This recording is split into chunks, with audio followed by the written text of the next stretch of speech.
Zainetto, and I'm a teacher and teacher trainer here at International House London. This is just a short video to say hello and how happy we are to be working with you to create this new series of short videos on current trends. Within this series, we'll be looking at a range of topics. We'll be looking at language and skills, we'll be looking at different approaches, and we'll also be looking at different techniques and materials. Within the language and skills topic, we'll be looking at pronunciation techniques for large classes. We'll be looking at making reading more fun and interactive, how to evaluate a student's speaking, and using critical thinking in the classroom. For approaches, the videos will cover things like memorization and recall tasks. We'll be looking at using situational presentations, and we'll also be looking at using dialogues and grammar in tasks. And then finally, with the techniques and materials, we'll be looking at gamification, we'll be looking at using and exploiting dialogues, and we'll also be looking at correction techniques that you can use in your classroom. Okay, so thank you again. We really hope you enjoy the videos. Hello, my name is Steve, and welcome to another video in this teacher development series. And today we're going to be looking at task-based language teaching. During this video, you'll be asked to pause the recording to do some thinking or do some reflection. And for that reason, it could be a nice idea to watch this video with a colleague. And I would recommend maybe allowing 20 minutes for watching the video in total.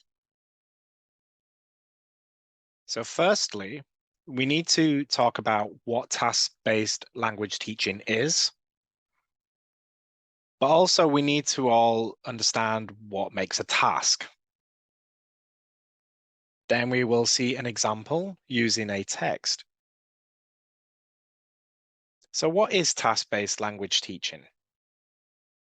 Well, first of all, it can be realized in a variety of ways.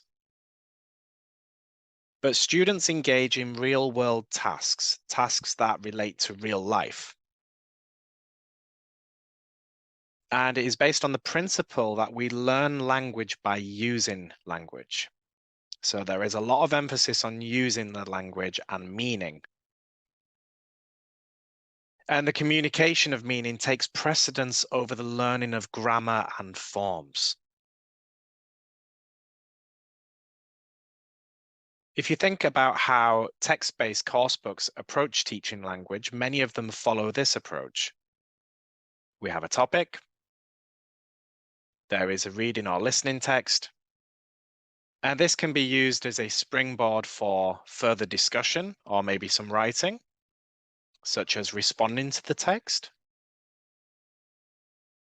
Or it can be used to present some language in context. And then we provide some practice with that language and some communicative practice. But in a lesson like this, a lot of importance is given to particular language forms. So more traditional approaches, aims and outcomes prioritize learning and use of language items. Whereas task-based lessons prioritize the completion of a task, for example, to book a hotel room.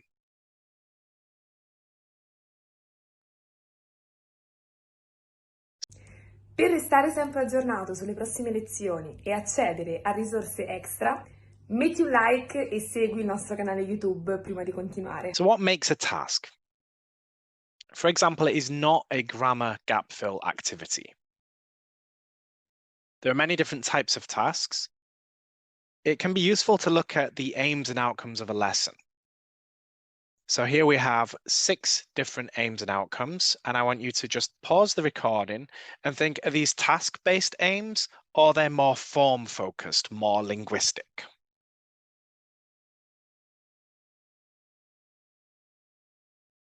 So we have linguistic aims and then we have more task-based aims. So the linguistic aims included using third conditional to describe past regrets, practicing your accuracy with articles, and learning some collocations for talking about traveling. But the task-based aims were a little bit more real-world tasks. writing a movie review, giving a spoken presentation, or arranging weekend plans. Now, there can be some crossover. So, for example, this one, describing past regrets, could be considered a task, but grammar still dominates here. It's the third conditional. And there are many different ways to describe past regrets. For example, I wish I had, I regret doing something, why didn't I do something? So it can be very limiting to throw in the third conditional there and makes it less task-like.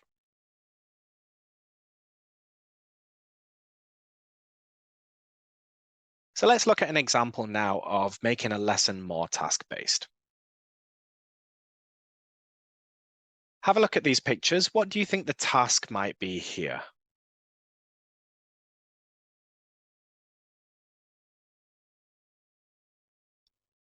So here the task is to arrange weekend plans with other people. So we have a clear topic, and in this demonstration lesson, the learners would talk to each other. What do you like to do with friends and family at the weekend? So at the very beginning of the lesson, the learners are generating ideas. For example, going to the cinema, going bowling, going to the park, maybe meeting for lunch. And this is the learners' ideas that are being explored here. And although there is an opportunity here to provide some correction and some focus on form, it's really about meaning at this stage.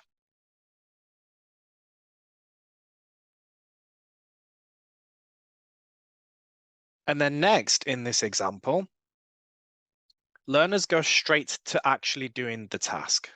So speak with your group, make plans with at least one other person for the weekend. And this might be an example of the handouts that the learners have. So they have to decide when they are free, suggest 2 ideas to another person, accept some ideas, and reject at least one idea. So when learners do the task, one learner might say, for example, hey, do you want to go bowling on Friday night? And another learner might say, no, I can't. Do you want to go on Saturday?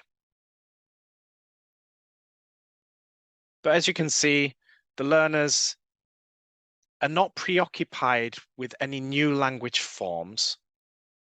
They're 100% focused on meaning and communicating their ideas, and real gaps in their knowledge can emerge. So as you can see here, they're using fairly basic vocabulary to express these ideas and these thoughts. Per restare sempre aggiornato sulle prossime lezioni e accedere a risorse extra, metti un like e segui il nostro canale YouTube prima di continuare. So after the topic of the lesson has been introduced and the learners have attempted the task, I just want you to pause the recording and think, what could be a good thing to do now after the task?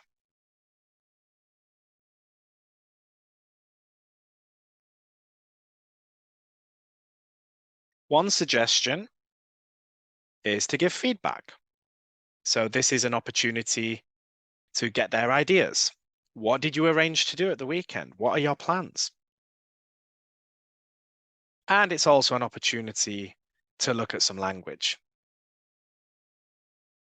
So in the feedback, task achievement is most important. Did the learners achieve the task?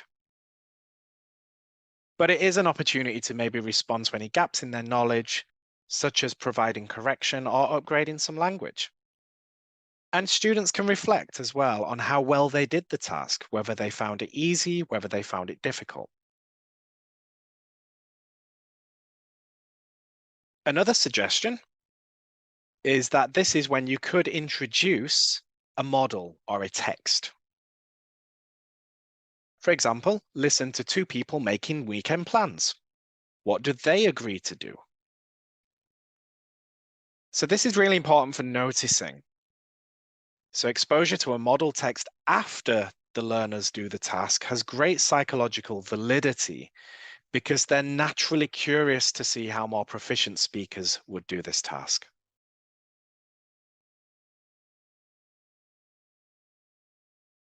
Here is a transcript for the task. I just want you to pause the recording again, look at the transcript and think, what kind of language do you think learners might choose here? What do you think they might highlight or circle that they think is quite useful language for doing this task? Here are some examples of things that they might choose. Maybe you chose the same, maybe you chose something different.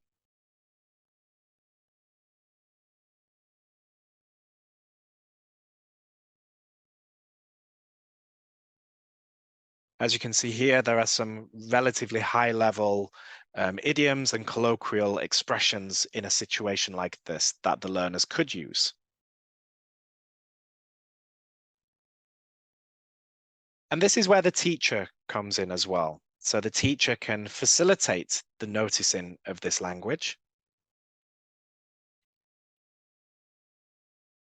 So for example, what did you have in mind is just a more higher level way of saying, what do you want to do? Do you fancy doing something is another way of saying, do you want to do something? And this is where the teacher can support with any questions the learners might have about pronunciation or grammatical form or anything like that.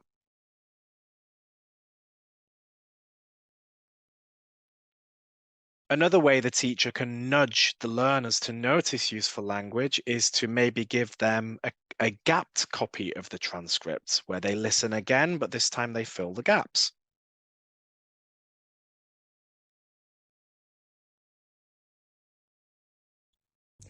Per restare sempre aggiornato sulle prossime lezioni e accedere a risorse extra, metti un like e segui il nostro canale YouTube prima di continuare.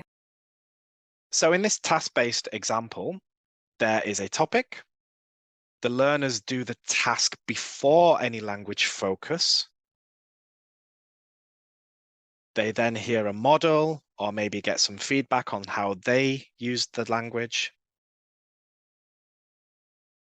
And the language focus typically comes after the task. So pause the recording again. What could come next?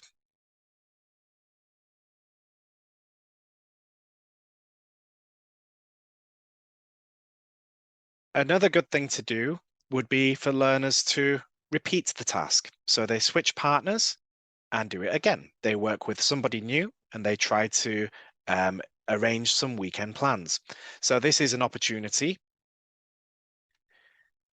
to try to use some new language, maybe from feedback from the teacher, or maybe language from the model text. But it also helps to fix the language in memory and build fluency because task repetition really helps with that.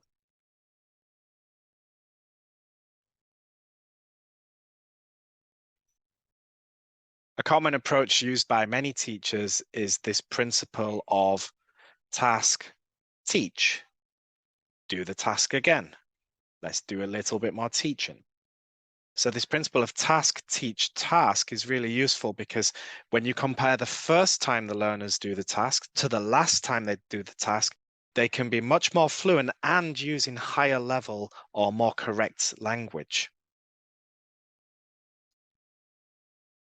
But not all tasks have to involve texts or models. Task-based principles can be applied to a part of a lesson. They don't have to center around a text.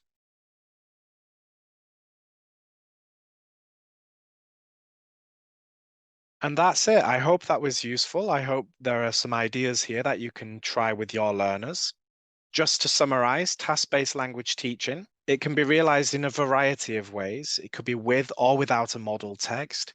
It could be with or without a lot of input on form. But task completion and communication of meaning is more important. They tend to simulate real-world tasks. And for that reason, it better reflects natural language acquisition, where learners are thrown into situations and they have to communicate meaning. And therefore, it also encourages genuine communication. Finally, it can promote learner autonomy and the conscious noticing of forms, learners are naturally curious to see how they could do something better. And if you would like to find out more about doing task-based teaching, I recommend this book by Dave and Jane Willis.